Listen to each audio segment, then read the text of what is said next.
শুরু করছি কি কি আজকে আমরা যেটা করব বললাম। 1 নম্বর হচ্ছে তোমাদের যে এক্সারসাইজটা এখনো করা হয়নি, যেটা খুবই ইম্পর্টেন্ট একটা এক্সারসাইজ, যে 20টা আছে তার মধ্যে একটা কি দুটো সাধারণত এক্সামে থাকে, বেশিরভাগ ক্ষেত্রে দেখা যায়। সেই প্রুফগুলোর একটা কি দুটো আমি করে দেখাবো, তারপরে তোমরা করবে। আর যে জিনিসটা করব সেটা হচ্ছে এতক্ষণ আমরা যেগুলো করে এসেছি সেগুলো আর্গুমেন্ট ফর্মে দেওয়া আছে, সেগুলোকে আমরা ফর্মাল প্রুফ করেছি।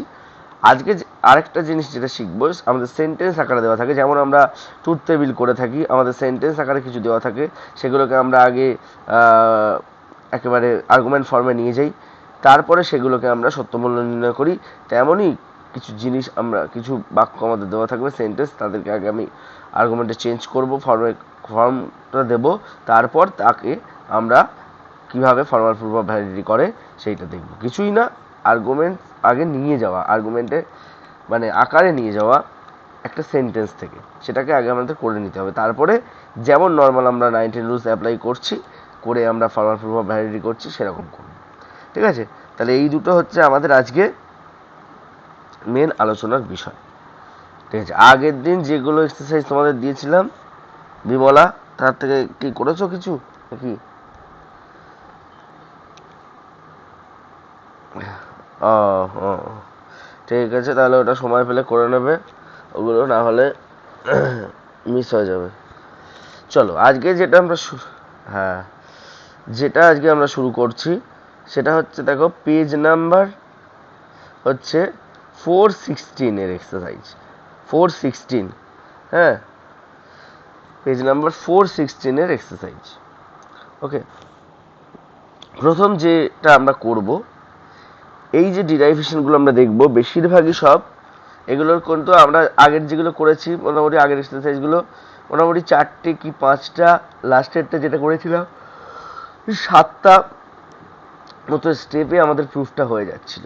এবারে যেগুলো করব সেগুলো বেশিরভাগই কিন্তু 10টা তো হবেই, তার বেশিও হতে পারে। ঠিক আছে? তার বেশি তো হবেই, মানে 10টাটা নর্মাল, ওর থেকে বেশি 15, 16, 17, 18 হয়ে যেতে পারে। ঠিক আছে? সেটা কোনো ব্যাপার না, যতক্ষণ না আমার যে সিদ্ধান্ত, কনক্লুশনটা আমরা প্রুভ করতে পারছি যে এইখান থেকে এটা প্রুফ হচ্ছে এই রুলসগুলো অ্যাপ্লাই করে, ততক্ষণ আমাদের করে যেতে হবে, সেটা তো কোনো ব্যাপার না। ওকে, এখন যেটা আমরা শুরু করব, তাহলে 416 পেজের যে এক্সারসাইজ, তার 2 নম্বর যে আর্গুমেন্টটা সেটা আমরা নিচ্ছি। নাম্বার 2, দেখো নাম্বার 2 যে আর্গুমেন্টটা 416 পেজের আমরা করব,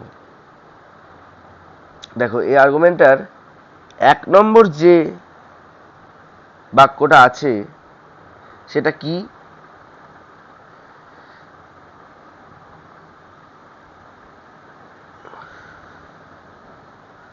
এক নম্বর যে বাক্যটা সেটা হচ্ছে, এক সেকেন্ড দাঁড়াও, 1 নম্বর যে বাক্যটা দেখো,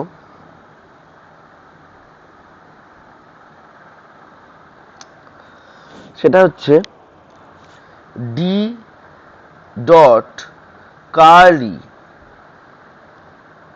ইমপ্লাইজ এফ। 2 নম্বর হচ্ছে কার্ল ই ভেল এফ, আর কনক্লুশন হচ্ছে কার্ল ডি। তাহলে কি বললাম? D dot curly implies F, 2 নম্বর হচ্ছে কার্ল ই ভেল এফ, আর কনক্লুশন হচ্ছে কি না, সিদ্ধান্তটা হচ্ছে আমাদের কার্ল ডি। ওকে,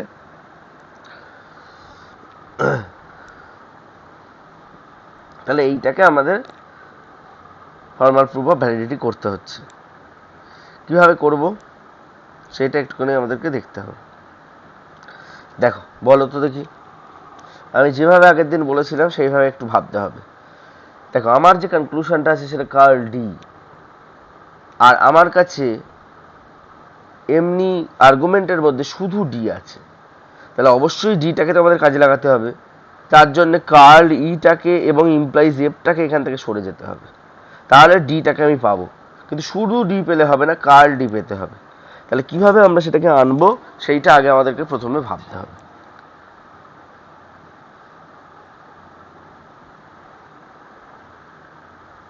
বলো দেখি।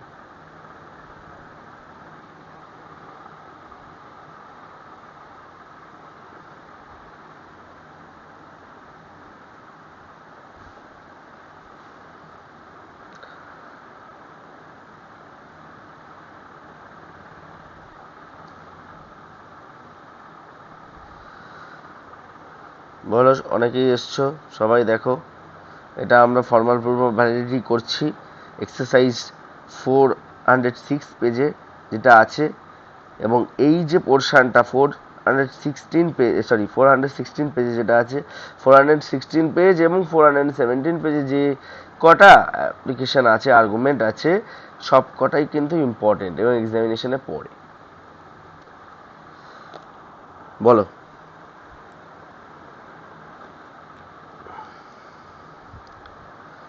ভাবো কি করে আসতে পারে কনক্লুশনটা। কোনটাকে? দুইকে? দুইকে, হ্যাঁ। কালকে, হ্যাঁ ঠিক আছে, আমরা করে দেখি। তাহলে দুইকে আমরা প্রথমে ডেম করছি। ডেম করলে কি হবে? Curl E dot curl F. অবশ্যই করে দেখতে হবে আমাদেরকে, না মিললেও করে দেখতে হবে, এইভাবেই আমরা শিখবো। তাহলে ডেম, তাহলে ওয়ানের আমরা করলাম কি? ডেম। ডেমের রুলসটা কি? ও সরি, দুইয়ের ডেম করলাম, তাহলে টু হবে এটা, সরি। তাহলে দুইয়ের ডেম আমরা করলাম। ডেমের রুলস হচ্ছে পি ভেল কিউ এর আগে কার্ল আছে, তাহলে কার্ল পি ভেল কিউ থাকলে curl P dot curl Q লেখা যায়। এখানে কার্ল পি ভেল কিউ হচ্ছে ই আর এফটাকে পি আর কিউ ধরা হয়েছে, তাহলে এখানে curl E dot curl F হলো। Okay, no problem. এইবার নেক্সট।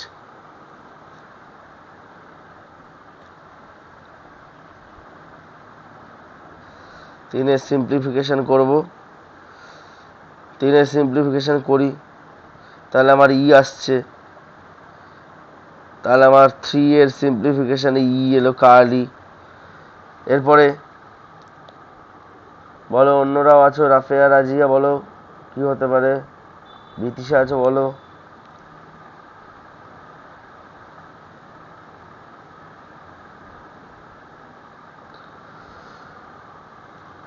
ই তো করলাম, কিন্তু আমাকে তো আনতে হবে ডি ডট কার্ল ই, সেটা তো বসে আছে আমার এফ এর সাথে।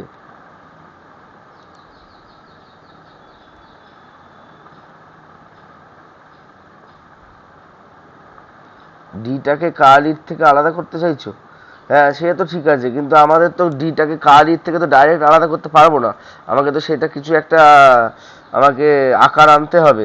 কারণ আমি এখানে ডি মর্গানে curl E dot curl F পেয়েছি, তার থেকে কার্ল ই পেলাম, কিন্তু এখান থেকে তো আমি ডি কে কোনোভাবেই আলাদা করতে পারবো না। আগে তো এফ কে সরাতে হবে, এফ এর সাথে তো ডি ডট কার্ল ই বসে আছে, তাই না? তাহলে এফ কে সরানোর পরে তো আমাকে ডি ডট কার্ল ইটাকে সরাতে হবে না, ডি থেকে কার্ল ইটাকে সরাতে হবে না। বলো বলো, অন্যরা বলো। রাফিয়া, রাজিয়া আছো, বলো। 1 আর 4 কে এমপি করবো। এমপি কি করে এমপি করব?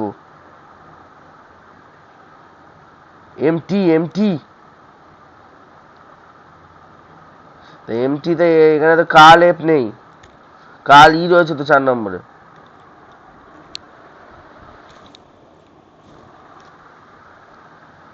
কার্ল এফ আনতে হবে তো আমাকে এমটি করতে গেলে।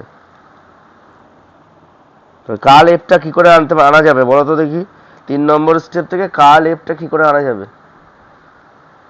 ঠিকই বলেছো, এমটি করতে হবে, কিন্তু কার্ল এফটাকে তো আনতে হবে এমটি করতে গেলে। ওখানে তো কার্ল এফ আছে সেকেন্ড কিউ পোর্শনে, পি ইমপ্লাইজ কিউ যদি হয়, তাহলে কার্ল কিউ আনতে হবে। তাহলে কার্ল কিউ, এই কার্ল এফটা কোথা থেকে আসবে? এখান থেকেই আসবে, কিন্তু কিভাবে আনবো? কার্ল এফটাকে আলাদা করবো কি করে ওখান থেকে? 5 নম্বর স্টেপে কি করবো বলো?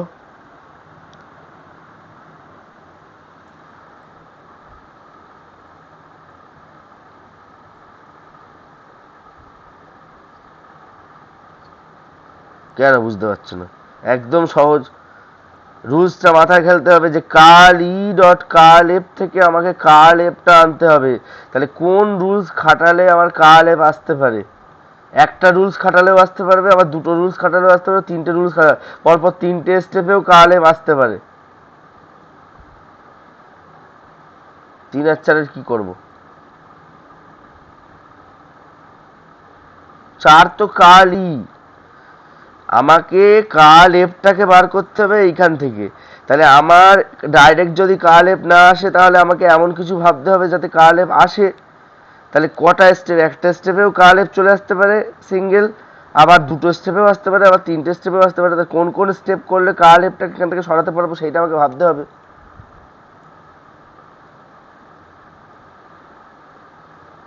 রাফিয়া বলো, এই রাজিয়া বলো।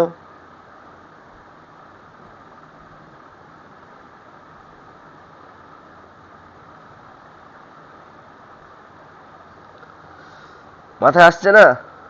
19টা রুলস, তার মধ্যে কোনো রুলস দিয়ে কি কার্লেফকে আগে আনা যায় না? কার্লেফকে যদি আমি এই এর পোর্শনে আনি তাহলেই তো সিম্পলিফিকেশন করতে পারবো। সিম্পলিফিকেশন তো পার্টে প্রয়োগ হয় না। হ্যাঁ, তাহলে কম করব, সিম্পল কথা। কম করলাম, তাহলে 3-এর কম্প হলো। তাহলে এবার 6 নম্বরে গিয়ে আমার কি এসে গেল? কার্ল এফ এসে গেল, হয়ে গেল 5-এর সিম্পলিফিকেশন। ভাবতে হবে, একটু ভাবতে হবে। 19টা রুলস আমাদের হাতে, আসবে না কেন? নিশ্চয়ই রুলসের বাইরে তো এখানে নেই। আমি তো প্রথমেই বলে দিয়েছি যে যে কটা আর্গুমেন্ট এখানে দেওয়া আছে সব কটাই ভ্যালিড আর্গুমেন্ট, কোনোটাই ইনভ্যালিড নয়। সেহেতু তোমার যদি না মেলে ভেবো না জানো এখানে ইনভ্যালিড আর্গুমেন্ট দেওয়া রয়েছে। ইনভ্যালিড আর্গুমেন্ট কোনোটাই দেওয়া নেই, সব ভ্যালিড আর্গুমেন্ট দেওয়া রয়েছে। ভ্যালিড আর্গুমেন্টগুলোকেই আমার তার ভ্যালিডিটিটা প্রুভ করতে হবে ওই 19টা রুলসকে কাজে লাগিয়ে। রুলস অফ রিপ্লেসমেন্ট এবং rules of inference. Rules of ইনফারেন্সে যে কটা রুলস দেওয়া রয়েছে সেগুলোও ভ্যালিড রুলস, আর রুলস অফ রিপ্লেসমেন্টে যে কটা রুলস দেওয়া রয়েছে সেগুলোও ভ্যালিড রুলস, কোনোটাই ইনভ্যালিড রুলস নয়। আর যে কটা আর্গুমেন্ট তোমাকে প্রুভ করতে দিচ্ছে ফর্মাল প্রুফ, সে কটা সব কটা আর্গুমেন্টই ভ্যালিড। তোমাকে খালি ভ্যালিডটা কিভাবে হচ্ছে সেইটা তোমাকে দেখাতে হবে ওই রুলসগুলোর মাধ্যমে, আর কিচ্ছু নয়। সেহেতু এগুলো মিলবে না তা নয়, নিশ্চয়ই কোনো স্টেপে না কোনো স্টেপে আমাকে মেলাতেই হবে, মিলতেই হবে, এবং ওই রুলসগুলো থেকেই এটা বেরোবে। এইটা সবসময় মাথায় রাখবে, ঠিক আছে? তাহলে কার্ল এফ আমার এলো। তাহলে কার্ল এফ এলো মানে আমি এইবার এমটি করতেই পারি। তাহলে 1 আর 6-এর এমটি যদি করি আমার চলে আসবে কার্ল ডি ডট কার্ল, মানে কার্ল বাইরে, তারপরে ডি ডট কার্ল ই আসবে। তো দেখো আসবে না? আসবে না? হ্যাঁ, এইবার বলো। আর আমার হাতে কোনো অস্ত্র নেই, আমার হাতে খালি কার্ল ই রয়েছে। এগুলোকে তো আমি কাজে লাগিয়ে ফেলেছি, এখানে তো এগুলোর কোনো ভূমিকা নেই। তাহলে এটাকে সিম্পলি আমাকে ডি মর্গ্যানই করতে হবে, অন্য কোনো রুলস এখানে অ্যাপ্লাই হবে না। তাহলে এখানে ডি মর্গ্যান যদি আমি করি কি হবে? Curl D vel curl curl E. তাহলে এটা হলো 7-এর ডিএম। হলো না? হলো না? হলো তো?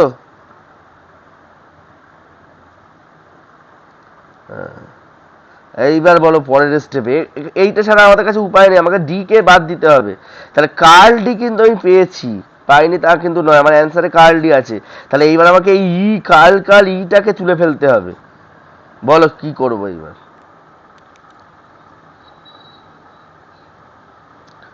8 নম্বরকে ডিএন করবো, তাই তো? তাহলে কার্ল ডি ভেল ই, কার্ল কার্লটা তুলে দিলাম, ডেনকে পার্টে প্রয়োগ করা যায়, যেহেতু রুলস অফ রিপ্লেসমেন্ট পার্টে প্রয়োগ করা যায়। তাহলে 8-এর ডিএন করলাম। এবারে 10-এ গিয়ে কি করব?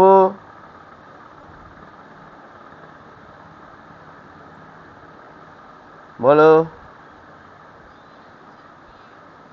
9 আর 4 ডিএস করব। ডিএস এর রুলস কি? ডিএস এর রুলস কি? ডিএস এর রুলস হচ্ছে পি ভেল কিউ থাকলে, কার্ল পি থাকলে কিউ কে আনা যায়। এখানে এটা হচ্ছে পি, এটা হচ্ছে কিউ, এটা হচ্ছে কার্ল কিউ। তাহলে আমি কি করে ডিএস করব? পি ভেল কিউ থাকলে, কার্ল পি থাকলে কিউ আনা যায়, ডিএস এর রুলস। তাহলে এখানে আমার রয়েছে এটা পি, এটা কিউ, আর এটা হচ্ছে কার্ল কিউ।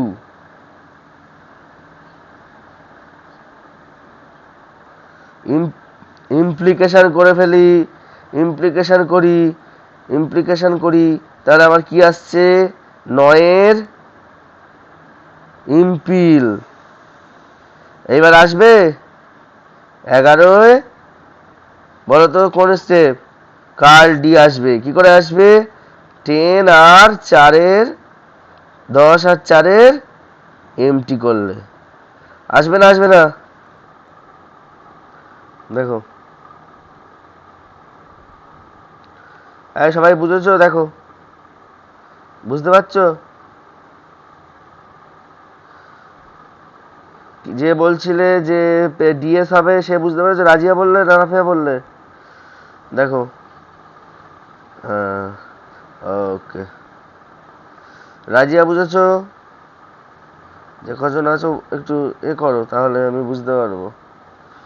চলো, তাহলে এই হচ্ছে 416 2 নম্বরেরটা।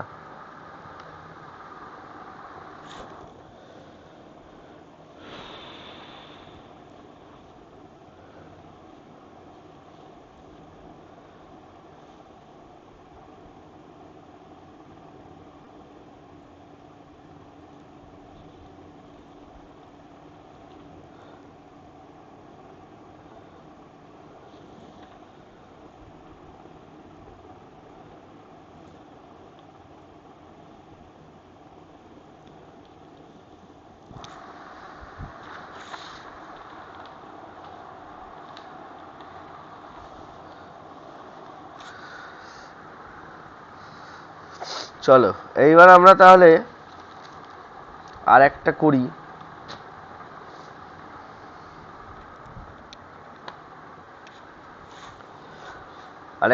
হ্যাঁ,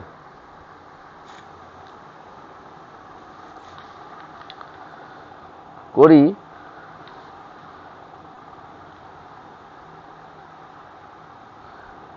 9 নম্বরটা করি, ঠিক আছে? এটা আছে 417 পেজ, এই একই এক্সারসাইজে 9।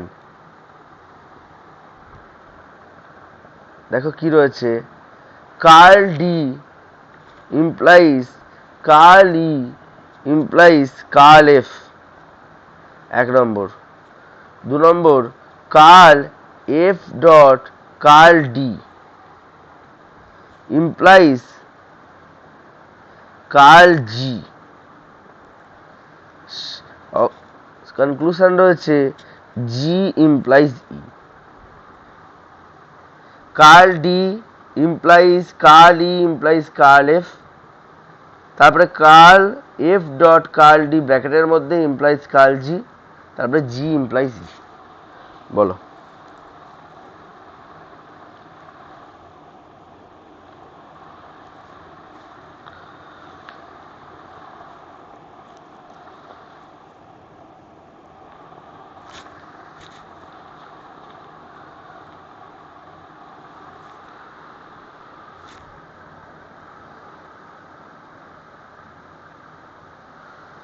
জি ইমপ্লাইজ ই আনতে হবে। জি আছে 2 নম্বর প্রপোজিশনে, ই আছে 1 নম্বর প্রপোজিশনে, জি যুক্ত আছে এফ ডট কার্ল ডির সাথে, আর কার্ল ই যুক্ত আছে কার্ল এফ এর সাথে, সেটা আবার যুক্ত আছে ডি এর সাথে।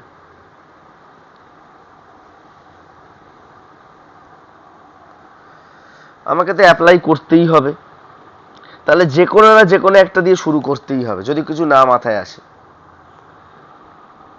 নাকি? আমাকে চেয়েছি ই আর জি, তাহলে আগে আমাকে কার্ল গুলো তুলে দেওয়ার চেষ্টা করতে হবে। ওটা হতে পারে, মানে ই এর পাশে যে কার্ল আছে ওটাকে তোলো, জি এর পাশে যে কার্ল আছে ওটাকে তোলার চেষ্টা করতে হবে কোনো নিয়মের মাধ্যমে, অথবা ই বা জি কে ওদের থেকে আলাদা করার চেষ্টা করতে হবে। কার্ল এফ, ওই এফ ডট কার্ল ডি থেকে জি কে সরিয়ে আনতে হবে, অথবা কার্ল ডি থেকে ইএফ কে সরিয়ে এনে তারপরে এফ কে বাদ দিয়ে ই কে আনতে হবে, এইসবগুলো আমাদেরকে ভাবতে হবে। বলো বিমলা, বলো কি বলছো? ডি এর ট্রান্সপোজিশন কত? দুইয়ের দুইয়ের ট্রান্সপোজিশন করবো, তাই তো? দুইয়ের ট্রান্সপোজিশন করি, দুইয়ের ট্রান্সপোজিশন। তাহলে আবার কি আসবে? জি আসবে implies F dot curl D আসবে। এলো, খুব ভালো। দুইয়ের ট্রান্সপোজিশন বলো। দুইয়ের ট্রান্সপোজিশন করেছি, বলো নেক্সট স্টেপ।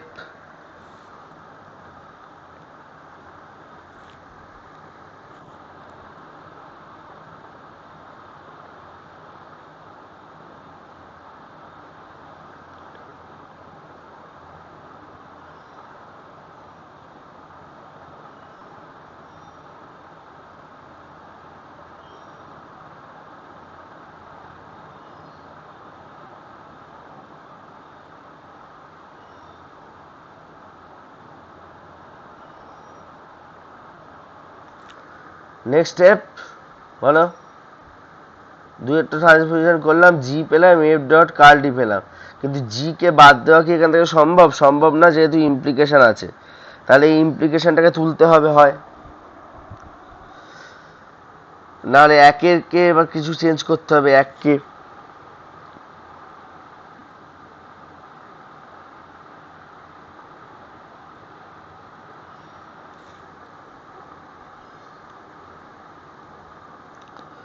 বলো, অন্য কারোর মাথায় আসছে কি করব বলো, অন্যরা যারা আছো বলো।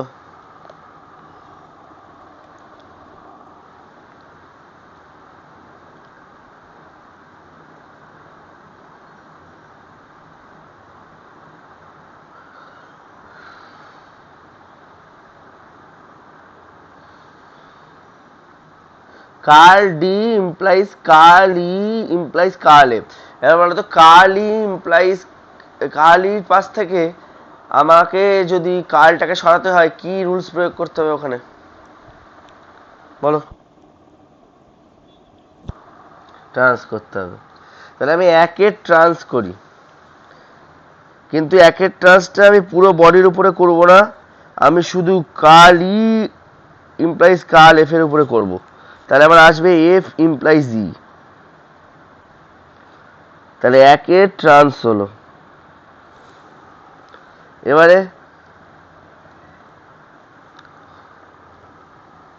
এবারে একটু বুদ্ধি করে ভাবার চেষ্টা করো যে G implies F dot curl D আমার হাতে আছে, জি আমি পেয়েছি, আর ই কেও কার্ল ছাড়া আমি পেয়েছি। এবার আমাকে জি আর ই কে মেলাতে হবে, মাঝখানে শুধু বাধা হচ্ছে, একটা হচ্ছে এফ ডট কার্ল ডি, আর 4 নম্বরে আছে curl D implies F implies E. তাহলে 3 আর 4 এইচএস, এইচএস তো হবেই একটা, এখানে এইচএস ছাড়া আনা যাবে না, কিন্তু এইচএস এর আকারে আনতে হবে আগে।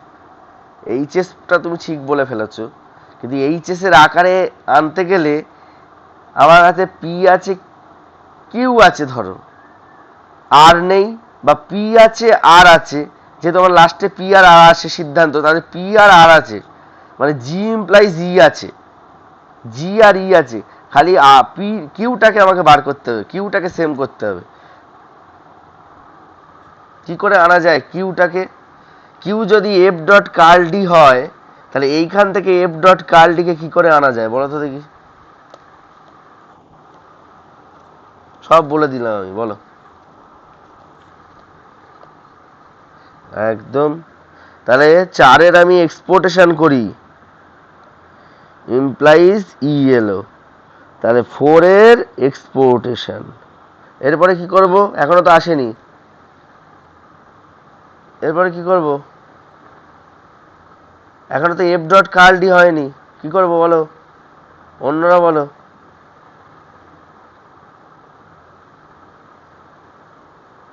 এক্সপোর্টেশন ঠিক করেছি তো? এক্সপোর্টেশনের নিয়ম কি?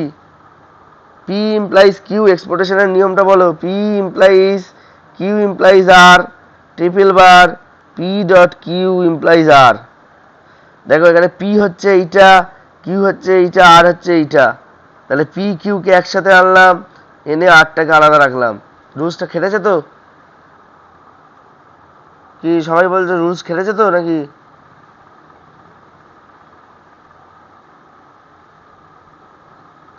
হ্যাঁ, এবার বলো।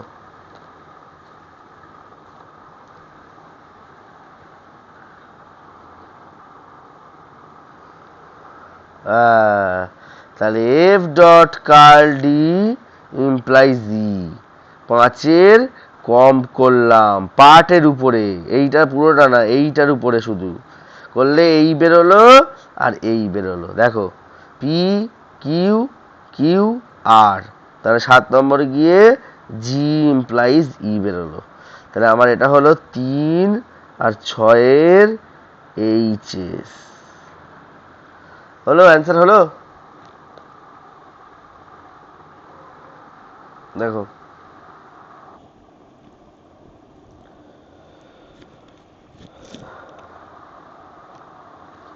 আরে সবাই বুঝতে পেরেছো? অন্য যারা আছো, রাফেয়া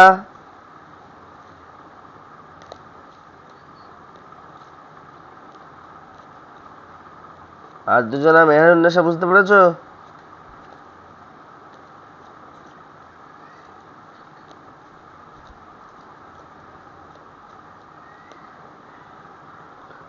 চলো এবারে তাহলে আমি একটা ওয়ার্ডে করে দেখাচ্ছি। ওয়ার্ডে দেওয়া আছে, সেইটা আমাকে প্রুভ করতে হবে। ঠিক আছে? কিভাবে করব আমি খালি শুধু সেইটুকু একটুখানি তোমাদের বলছি, যাতে তোমরা ওটা বুঝতে পারো। ঠিক আছে? এখানে কিন্তু প্রচুর ওয়ার্ডে দেওয়া আছে, সেগুলোকে আগে আমাদেরকে সিম্বলাইজ করে নিতে হবে, তারপরে আমাকে ফর্মাল প্রুফ অফ ভ্যালিডিটি করতে হবে। দেখো পুরো 417 পেজেই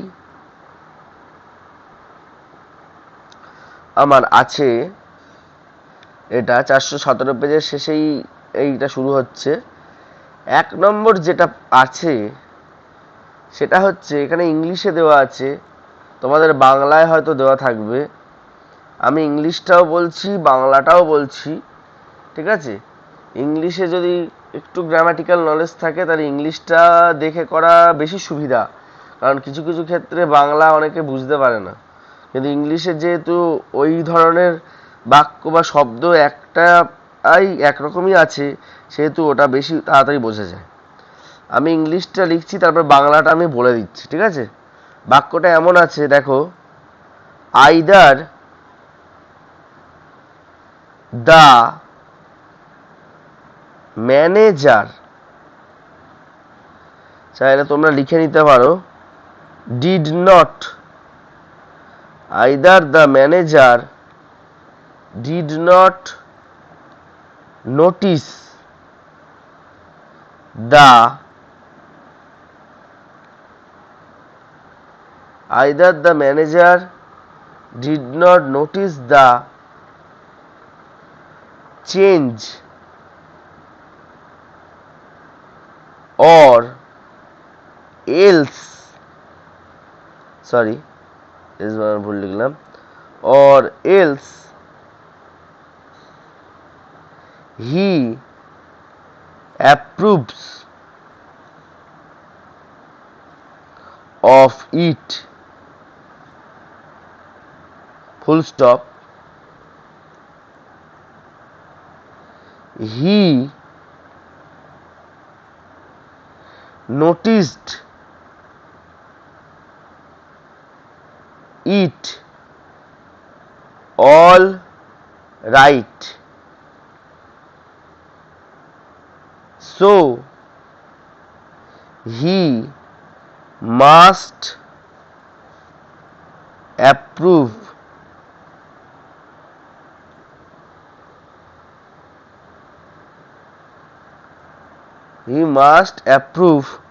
of it। টোটাল বাক্যটা হচ্ছে এই। কি বলেছে, either the manager did not notice the change or else he approves of it, he noticed it all right, so he must approves of ইট। ঠিক আছে, এখানে বইতে দুটো নোটেশন দেওয়াও আছে, এন আর এ, তার মানে এইখানে দুটো নোটেশনই অ্যাপ্লাই হবে, এন আর এ। ঠিক আছে, তোমরা সত্যমূল্য তোমাদের স্যার করাচ্ছেন তো, সত্যমূল্য করেছো তো, তারপর লঘুকরণ করেছো তো এসিজি স্যার? ঠিক আছে, ওখানে তোমাদের এই যে এরকম বাক্যকে করা শিখিয়েছেন তো স্যার? হ্যাঁ, ওকে। তাহলে এই রকমই বাক্য এতেও দেওয়া থাকবে, এইটাকে আমাকে চেঞ্জ করতে হবে। আমি বললাম ইংলিশ থেকে বাংলা করার কথা কেন, কারণ কিছু কিছু ক্ষেত্রে বাংলাটা অনেক সময় বোঝা যায় না। ঠিক আছে, সেই জন্য আমি বলেছি বাংলাটা দেখেও করতে পারো, যদি ভালো করে বুঝতে পারো কোনো ব্যাপার না। এটার মানেটা কি, either the manager did not notice the change or else he approves of it. Either or মানে হচ্ছে অথবা, বাংলায় কি, ম্যানেজার পরিবর্তনটা লক্ষ্য করেননি অথবা তিনি তা সমর্থন করেছেন। ডিড নট নোটিস মানে তিনি দেখতে পাননি বা পরিবর্তনটা লক্ষ্য করেননি, did not notice the change, change মানে পরিবর্তন, অর এলস অথবা এটা হয়েছে যে হি অ্যাপ্রুভস অফ ইট, অথবা তিনি তা সমর্থন করে দিয়েছেন।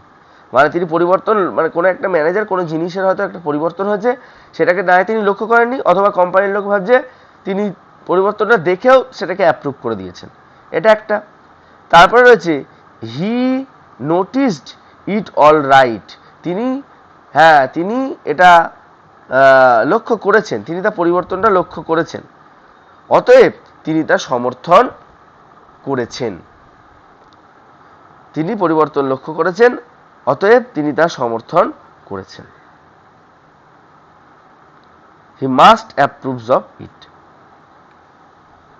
ওকে, তাহলে এই যে বাক্যটা এখানে নোটেশনটা দেওয়া আছে, আমাদের যদি নোটেশন না দেওয়া থাকে তাহলে কি করতে হয়, এই বাক্যটার জন্য দুটো নোটেশন আমাদের ব্যবহার করতে হবে। কেন না, এই যে সেকেন্ড বাক্যটা দিয়েছে এটা যেন ভেবো না এটা আবার অন্য একটা কোনো বাক্য, আমাদের প্রত্যেকটা বাক্যের জন্য আলাদা আলাদা। যেরকম এখানে রয়েছে the either the manager did not notice the change, এটা একটা বাক্য।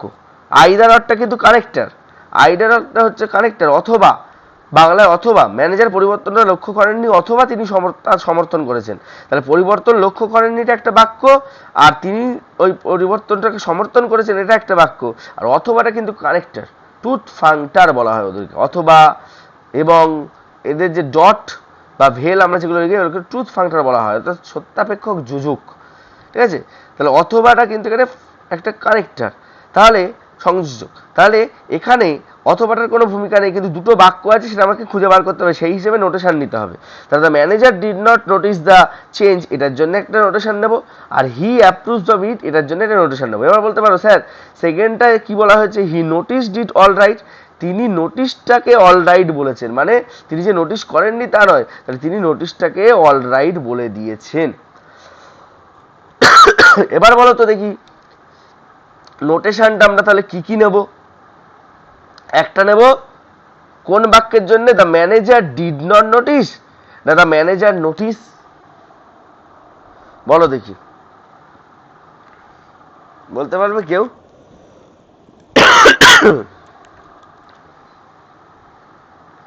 হ্যাঁ, এইবার আমি বলি, দেখো এখানে রয়েছে either the manager did not notice the change or else he approves of ইট। তাহলে তিনি অ্যাপ্রুভ করেছেন এটা তো একটা বাক্য হলো, তাহলে তিনি লক্ষ্য করেননি তিনি সমর্থন করেছে, তাহলে তিনি লক্ষ্য করেননি একটা বাক্য, তিনি সমর্থন করেছেন একটা বাক্য, আবার তিনি লক্ষ্য করেছেন 2 নম্বর বাক্য যে রয়েছে লক্ষ্য করেছেন সেটা একটা 3 নম্বর বাক্য, তাহলে 3টে নোটেশন নেওয়া উচিত, কি বলো?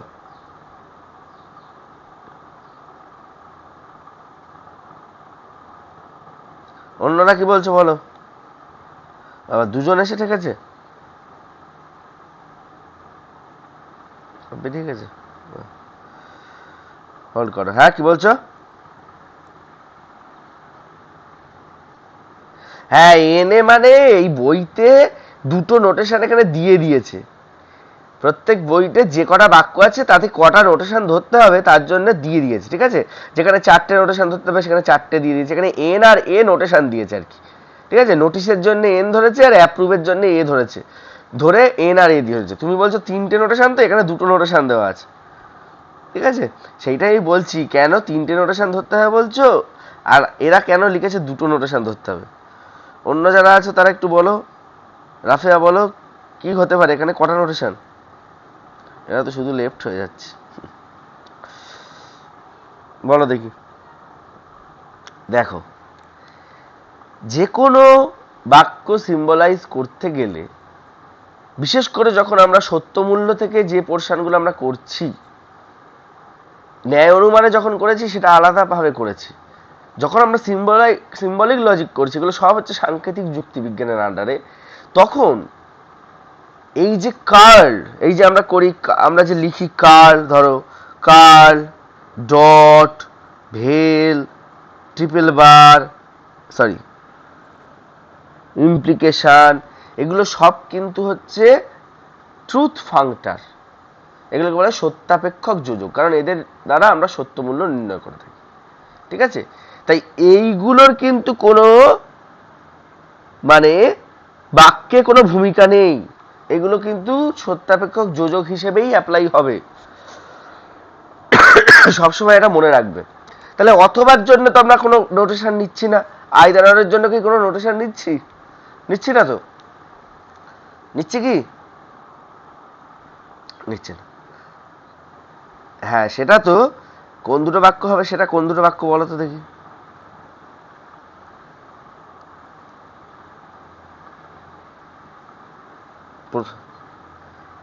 হ্যাঁ হ্যাঁ, না না, আমি বলছি নোটেশন তাহলে কোন দুটো বাক্য নেবো? The manager did not notice, এর জন্য একটা নেবো নোটেশন।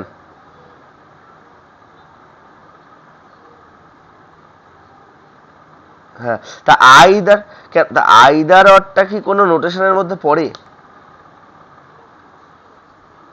হ্যাঁ, আইদার অর্থটা তো অথবা। ম্যানেজার পরিবর্তনটা লক্ষ্য করেননি, আমি বাংলায় বলছি, ম্যানেজার পরিবর্তনটা লক্ষ্য করেননি অথবা তিনি তা সমর্থন করেছেন। লাস্টেরটা হচ্ছে তিনি তা সমর্থন, হ্যাঁ ইমপ্লাইজ হবে কেন? আমি বাংলায় লিখছি, দেখো, দাঁড়া আমি বাংলায় লিখছি জিনিসটা।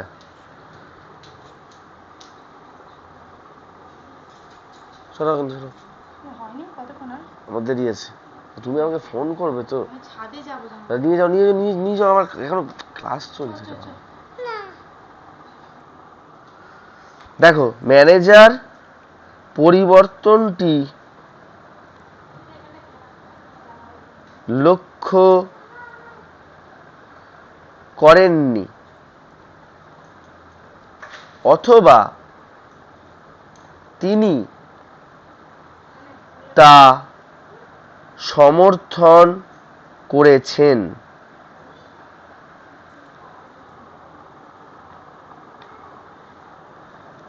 তিনি তা লক্ষ্য করেছেন, এটা 1 নম্বর বাক্য হয়ে গেল। হ্যাঁ, তারপরে বাক্য হচ্ছে তিনি তা সমর্থন,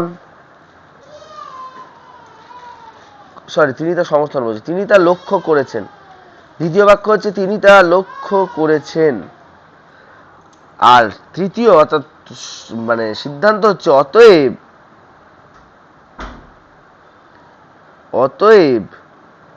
তিনি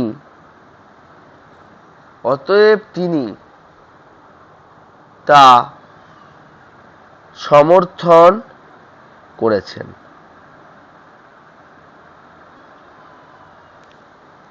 ওকে, এইবার বলো, ম্যানেজার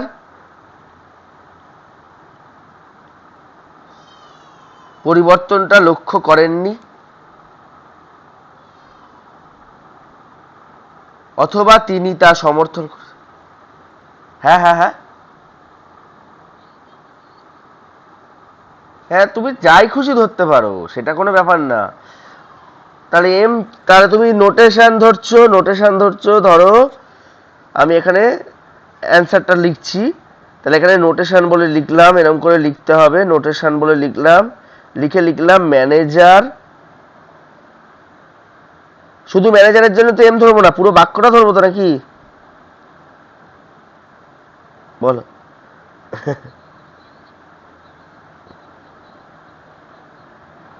না না, পরিবর্তনটি লক্ষ্য করেন ধরবো আমরা। এর পরে যে সেগমেন্ট আমরা শুরু করব কোয়ান্টিফিকেশন, তাতে প্রত্যেকটা আলাদা আলাদা পদের জন্য আমাদের আলাদা আলাদা নোটেশন ধরতে হয়। কি না, উদ্দেশ্য বিধেয়ের জন্য।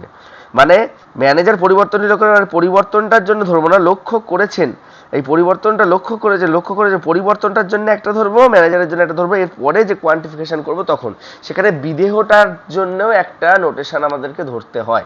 সেগুলো কেন ধরতে হয় সেটা আমি বলবো। কিন্তু এখন যখন আমরা শুধুমাত্র এই ধরনের সিম্বলিক লজিক করছি এবং যতক্ষণ আমরা যেগুলো করেছি তাতে এখানে কোনো প্রেডিকেটকে কোনো গুরুত্ব দেওয়া হচ্ছে না, ঠিক আছে? এখানে প্রেডিকেটকে গুরুত্ব দেওয়া হচ্ছে না, মানে প্রেডিকেট সহ যে বাক্যটা সেটাকেই একটা আমরা সিম্বল হিসেবে ধরতে পারি বা একটা নোটেশন হিসেবে ধরতে পারি। প্রেডিকেটকে লক্ষ্য করা হচ্ছে না তা বলা ভুল, প্রেডিকেটকেও আমরা ধরতে পারি, আবার সাবজেক্টকেও ধরতে পারি, মানে পুরো বাক্যটাকে আমরা একটা হিসেবে ধরবো। এরপরে যখন আমরা যে কোয়ান্টিফিকেশনে যাবো সেখানে প্রেডিকেট লজিক বলা হয়, সেটাকে প্রেডিকেট লজিক আমরা করব, সেখানে প্রেডিকেটকে গুরুত্ব দেওয়া হয়, সেখানে প্রেডিকেটকে মেন ধরতে হয়, আর যে আমাদের প্রপার নেম বা উদ্দেশ্য থাকবে তাকে আমাদেরকে কিন্তু সেকেন্ডারি ধরতে হবে। সেটা আমরা যখন করবো তখন আমি বলবো, ঠিক আছে? সেখানে আমি যাচ্ছি না। এখানে পুরো বাক্যটাই হচ্ছে একটা নোটেশন হবে, ঠিক আছে? আর যেগুলো আমাদের ধরো এই অথবা আছে এবং আছে সেগুলো নোটেশনের জন্য, সেগুলোর জন্য, সেই যোজকগুলোর জন্য আমরা কোনো নোটেশন নেব না, ঠিক আছে? তাহলে এখানে আমার বাক্যটা হচ্ছে either the manager did not notice, মানে ম্যানেজার পরিবর্তনটি লক্ষ্য করেননি। এখন কাল, যেটা কাল কাকে বোঝায় বলো তো? কোনো জিনিস না সূচক হলে তখন কাল বোঝায় নাকি? কোনো জিনিস যখন না সূচক হয় তখন আমাকে কাল বোঝায়, তাই তো? তাহলে কাল ওই করেননি মানে ওটা হচ্ছে কাল, মানে এমন নয় যে ম্যানেজার পরিবর্তনটি লক্ষ্য করেছেন। যদি আমি ঘুরিয়ে বলি, ম্যানেজার পরিবর্তনটি লক্ষ্য করেননি মানে এমন নয় যে ম্যানেজার পরিবর্তন লক্ষ্য করেছে, এমন নয় যে জন্য কাল হয়। তাই কোনো বাক্যের যদি নিষেধ থাকে তাহলে খবরদার নোটেশন যেন নিষেধ নেবে না। নোটেশন আমরা সদর্থকই নেব, যখন আমরা ওটাকে সিম্বলাইজ করব তখন কাল দিয়ে ওটাকে সিম্বলাইজ করব। এটা একদম মাথায় ঢুকিয়ে নাও। কি বললাম বুঝতে পারছো কি বলেছি? কোনো জিনিস যদি নর্থক না সূচক ভাবে থাকে, যে আমি কাজটি করিনি বা অমুক কাজটি করিনি, তাহলে নাটার জন্য আমি কাল নেব, আর আমি কাজ করেছি তার জন্য নোটেশন নেব। তাহলে আমার এখানে নোটেশনটা হবে ম্যানেজার পরিবর্তনটি লক্ষ্য করেছেন ইকুয়াল টু, তুমি এম ধরতে পারো। এখানে এম ধরেছে, ওরা নোটিশটাকে গুরুত্ব দিয়ে এম ধরেছে, এখানে এম ধরেছো তুমি, ঠিক আছে? তাহলে এখানে সাধারণত যেটা আমাদের ক্রিয়া হয় সেটাকেই নোটেশন ধরে, সেটা কোনো ব্যাপার না, নোটেশন তুমি যা খুশি ধরতে পারো, কিন্তু সেই নোটেশনটাকেই তোমাকে সিম্বলাইজেশনে অ্যাপ্লাই করতে হবে। তাহলে ম্যানেজার পরিবর্তনই লক্ষ্য করেছেন জন্য এম, আর অ্যাপ্রুভ, হি অ্যাপ্রুভস ইট, তাহলে তিনি অ্যাপ্রুভ করেছেন। তাহলে কে অ্যাপ্রুভ করেছে? ম্যানেজার অ্যাপ্রুভ করেছে, তাই তো? তাহলে ম্যানেজার সমর্থন করেছেন, ম্যানেজার সমর্থন করেছেন, তার জন্য কি ধরবো? ম্যানেজার পরিবর্তনটি সমর্থন করেছেন লেখা উচিত ছিল আমার, আমি সমর্থন করেছেন লিখলাম, বাদ দাও। ম্যানেজার পরিবর্তনটি সমর্থন করেছেন, তাহলে এর জন্য আমি সমর্থন করেছেন, তাহলে আমি কি ধরলাম? ধরো এস ধরলাম, ওখানে এ দিয়েছে, আমি ধরো এখানে এস ধরলাম, কোনো অসুবিধা নেই। হয়েছে? অসুবিধা আছে? এত একটু বুঝলে? ঠিক আছে। এইবার আমি নোটেশনটাকে কাজে লাগিয়ে আমি সিম্বলাইজ করি পুরো বাক্যটাকে। তাহলে either the manager did not notice the change, তাহলে manager did not notice the change, আমি বললাম ম্যানেজার নোটিস দ্য চেঞ্জ, লক্ষ্য করেছেন, তার জন্য এম ধরলাম, আর হি অ্যাপ্রুভস ইট এর জন্য এস ধরলাম। তাহলে প্রথম বাক্যটা কিভাবে হবে বলো তো দেখি? ম্যানেজার পরিবর্তনটি লক্ষ্য করেননি, এটা কিভাবে লিখবো প্রথম অংশটা? কাল এন, অথবা, অথবার জন্য ভেল এস অ্যাপ্রুভস ইট। 2 নম্বর বাক্য কি লিখবো? হি নোটিস ইট অল রাইট, মানে তিনি তা লক্ষ্য করেছেন। হ্যাঁ,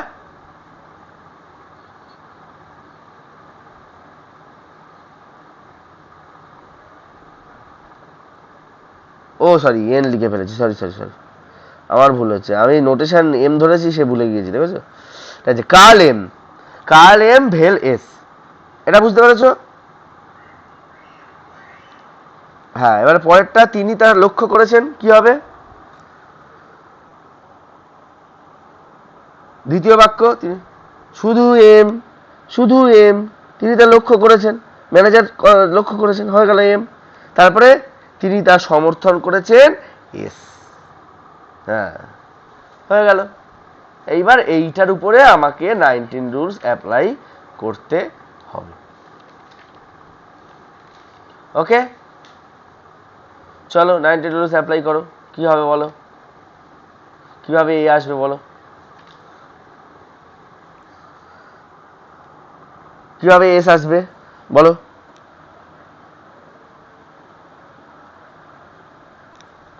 বলো বলো, সহজ তো, তো 1 মিনিটে হয়ে যাবে, এই 1 সেকেন্ডে হয়ে যাবে। ডিএস হবে? কিসের ডিএস হবে? ডিএস করা যাবে, অন্য একটা ব্যাপার আছে, কার আছে, তাই এম আছে তো নিচে, তাহলে এম কে আমি কাল এম করি, করা যাবে? 2 এর ডিএন, আর 4 নম্বরে গিয়ে আমি এস করি, তাহলে হলো 1 আর 3 এর ডিএস। হয়েছে না হয়নি? দেখো তো, কাল এম করলাম, 2 এর ডিএন করলাম, তাহলে ডবল নিগেশন চলে এলো। তারপরে আমি ডিএস করলাম, ডিএস মানে কি? কাল পি ভেল কিউ, তো কাল এম ছিল, তাহলে কাল এম এলো। হয়েছে না হয়নি? দেখো, বলো অন্যরা, বলো বুঝতে পেরেছো এত কি করলাম? রাফেয়া, সিম্বলাইজেশনটা কিভাবে করলাম, তারপরে বললাম, বুঝতে পারলে নাকি?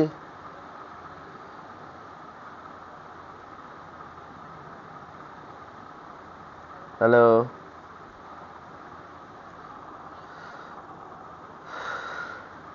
ঠিক আছে, তাহলে বিমলায় বুঝতে পেরেছো তো এটা কিভাবে সিম্বলাইজেশন আমাদের করতে হবে? হ্যাঁ, খুব কষ্টে কেন?